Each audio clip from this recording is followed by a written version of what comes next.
The early Christians were an illegal religion, which meant they didn't have their own buildings. They didn't publicize themselves. The earliest art for most Christians was the fish. The Greek word for fish is ichthus, and the 5 letters of that Greek word, the first letters would spell out the name Jesus Christ, Son of God, Savior. Certainly, they weren't interested in putting up pictures of the crucifixion, because, as St. Paul says, for the Jews, Christianity, or crucifixion rather, was a stumbling block, and for the Gentiles, it was foolishness.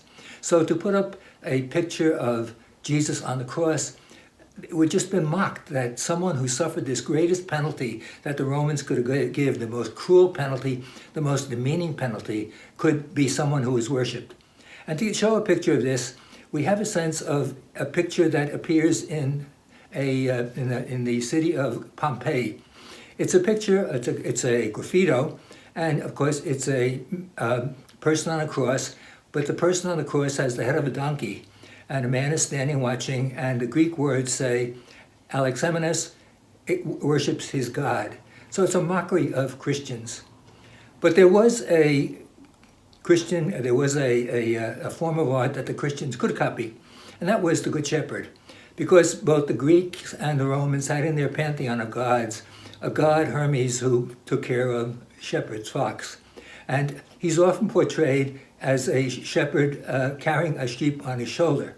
Well, the Christians could take that over and take that same picture and make it a picture of Christ. They could understand it as a picture of Christ, the Good Shepherd carrying a sheep on his shoulders. Finally, we get to the time of our own development, our own pictures, and we have pictures that show us the whole full-blown image of Jesus as the Good Shepherd. Jesus is the Good Shepherd in John's Gospel, the one who takes care of his flock, who leads them to pasture, who protects them from the enemies who come against them, the predators who come against them. And so we have now another picture of Jesus, and there behind him is the flock by water, by pasturage, and he very carefully watching to protect them from anything that might harm them. So Christian devotion always needs something, some pictures, something to help it understand, something to help it believe more deeply in who our God is, who Jesus is.